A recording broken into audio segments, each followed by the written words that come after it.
myself after Nancy. How do I follow that?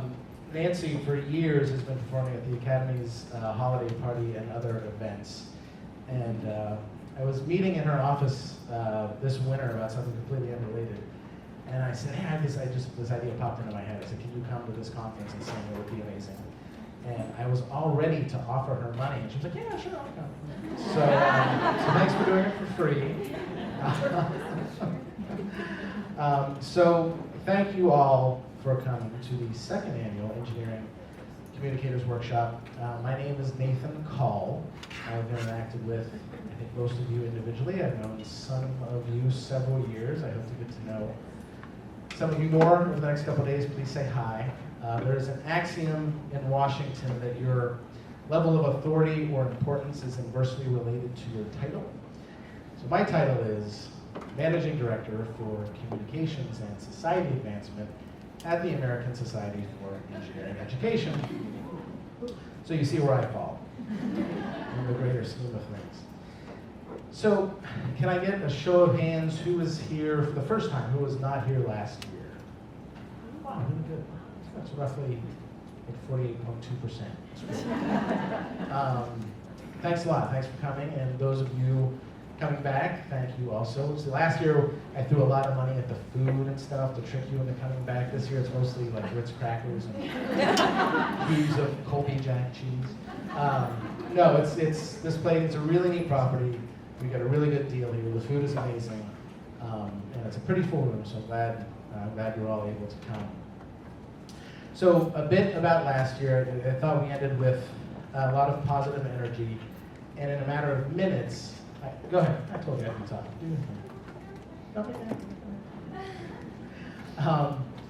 So in a matter of minutes, I went from sort of the high of finishing the conference to this low of a dread that I had killed Kristen Wiig's dog, which might require some explanation. It was the end of the meeting, and I had asked the staff to bring out some cookies because the cookies here are phenomenal. And I was eating like my 14th chocolate chip cookie of the day or something. I was walking right out of these doors, and I was waiting for the valet to bring my car, and I was looking for some place to wipe my hands off. And there had been scuttlebutt that Kristen Wiig was staying at the hotel. She was filming Wonder Woman 2, Wonderful Woman, I don't know, Wonder Woman 1984, I think is what it's called. She's the bad girl. So I'm standing out here waiting for my car, and in comes this woman, sweaty, walking her dog, sunglasses, and it's Kristen Wiig. And I don't remember what I said, but I'm sure it was something stupid, because every time I've met a celebrity, I bumped into Keanu Reeves in a restroom once, and I just said, hey. And in classic Keanu Reeves fashion, he said, hey. And that was it. And I never washed my hand again. It's a bad joke to make in a restroom story. So she stopped. I think the only reason she stopped to talk to me was because she thought I worked at the hotel, quite honestly, because I had a suit on.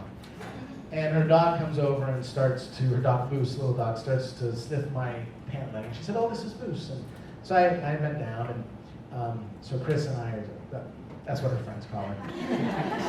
We're talking, and the dog is just like going to town on my fingers, licking all this chocolate off of my hands. Oh, no. See, I'm the idiot. And I realized what's going on, so I stand up and sort of put my hands behind my back. And apparently this was in an episode of Veep. I don't watch Veep, but someone told me this happened in Veep recently. And so she had just finished a 25-hour shoot, and she was going to her room to take a nap. And so we had a nice, we ended the conversation nicely. And then for the next 2 days, I Googled like, Kristen Wiig, dog, dead. Kristen Wiig, Moose, dies. So far as I know, Moose is alive and well today, and Chris sends her regrets that she cannot join us this year.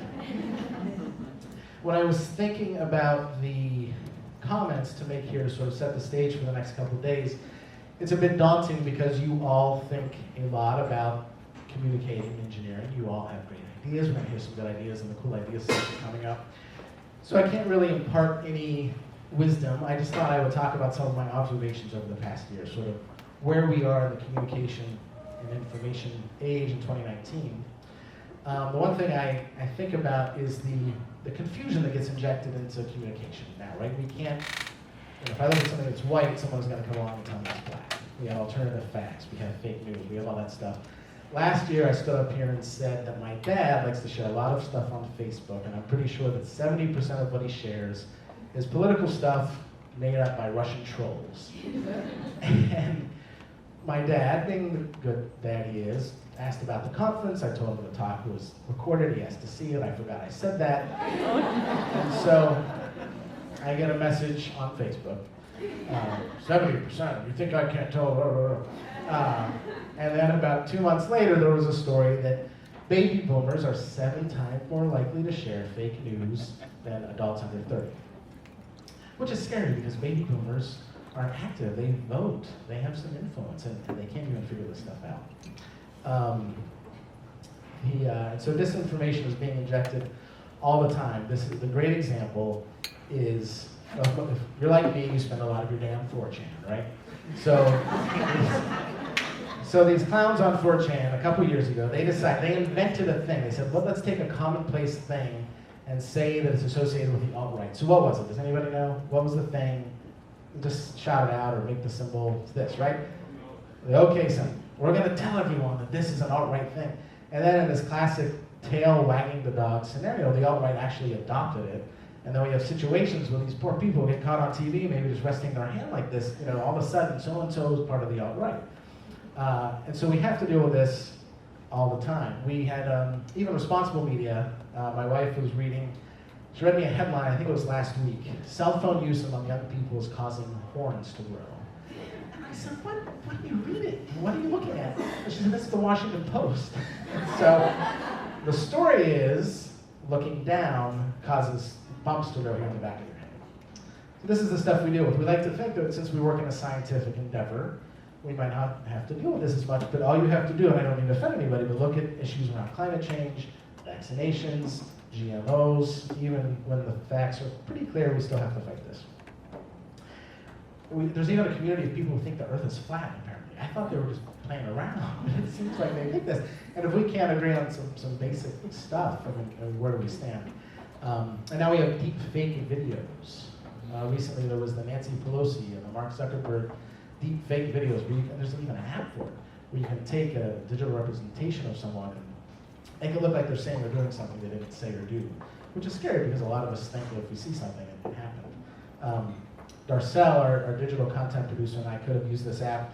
Just as an aside, we were in San Antonio a few months ago for the Engineering Deans Institute.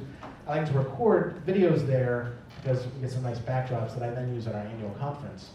And so I was thinking about a good pun for the Alamo, and we were making a video about food in our exhibit hall, and at the very end of the video, he cut back to me, I pick up some ice cream, I take a bite, and I say, remember the Alamo. This is genius, right? I mean, that's as good as it gets for me. I was so excited. I told everybody, guess what I thought of? So we get home, and Darcel sends me the cut, and I say, take a bite, I say, don't forget the Alamo. And I was like, no, send me the one where I said it right. And she was like, no, there's no one where you said it right. So my brother-in-law works at Audible, and I called in a favor, and I sent him a bunch of stuff. I said, Jeff, can you help me? And 2,000 people in that Monday plenary saw me say, don't forget, but it looked like I said, remember the Alamo. So, if a couple of knuckleheads like me can create a deepfake video, you can imagine what evil government X can do here. Sorry, my phone keeps shutting off. I also think about message sensitivity, especially now when we talk about issues of diversity, equity, and inclusion, and unintended consequences. And as a 44-year-old white male, I have to consider the messages I send. Maybe they're not inclusive messages. We had a situation in DC where a woman, a Jordanian-born woman who worked at the World Bank and had written a book, was on the Metro, and she saw a Metro employee eating in uniform. You're not supposed to eat on the Metro. She tweeted something out and said, hey Metro, why is your employee doing this when I'm not allowed to do this? And the reaction was very swift. And I think by the next day, the employee was African American, and there was some perceived racial issues there. By the next day, the woman her publisher had stopped publishing her book, and her distributor said, we're not distributing your book anymore. So again, completely unintended consequences by someone who may or may not have moment to see insensitive. Lockheed Martin. One of the interesting things, speaking of the metro, when you're in DC, you see ads that are not business to consumer, you see sort of business to government ads. So you'll see an ad for like a tank on the metro, right? Buy one, get one half off, now through August. Lightly used, only used on the mall, July 4th. So on World Photo Day, Lockheed tweeted out, "Do you have an amazing photo of one of our products?" Well, just a few days prior, not shot by the US, just a few days prior, a Lockheed bomb had been used in a bus attack in Yemen. And people responded with bomb fragments. Here, Lockheed, this is the kind of stuff you make. And one example very recently, a personal example, at our annual conference a few weeks ago, we were announcing that the 2025 annual conference would be in Hawaii. And I wanted to have make a big splash here. And so my boss, Norman Fornberry, is a very serious guy, and so it was going to be funny. At the end of the thing, on the stage, for the Monday plenary, I had him run out in sunglasses, Hawaiian shirt, and grass skirt. And he was all on board, but he said, "No grass skirt, I'm not getting involved in any cultural appropriation stuff." And I said, "That's a great point, I didn't even think of that." If we had done that, next thing you know, Scott Jasek's writing about me inside higher ed, and it's a whole thing. So I appreciated that. And then even when we're trying to be progressive, inclusive, etc., then we get blowback from the people who do not appreciate that. At our conference, we have these footprints all around the convention center that talk about diversity issues. And one year, the University of Oklahoma copied that idea. They put some in their engineering college, and one of these media, I think it was Campus Reform, took them to task for having this stuff out there. So it's a challenging walk that we walk. We've got a really good hands-on diversity workshop coming up later today where we can address some of this stuff. Sorry. Nancy talked about storytelling, and at the end of the day, it's all about storytelling, telling very good stories. I was amused when, on my Facebook feed, after my dad's stuff, I saw an ad from Kodak digitizing it. So they were saying, "Hey, we used to do this, now we can digitize your stuff." And the language they used, so Kodak, most of us took pictures on film, and you would send it in, and like 6 weeks later, you'd get the thing back, you'd be excited, and half the pictures would be terrible. But I mean, that's what we associated Kodak with. They said from the trusted brand that pioneered, so far, from the trusted brand that pioneered the mail-in service model for developing analog media. It really doesn't matter what the rest of the sentence was, but I was like, Kodak, you developed the memories of a nation. That's the story you're telling about your history. And who knew Kodak was a business, right? So I hope over the next day and a half, you have some good conversations. We've done in a lot of networking time. It's time for you to talk to your peers. Some things that came up last year, an industry panel, a dean's panel, that things that were requested by the folks over here. We've got that on the agenda.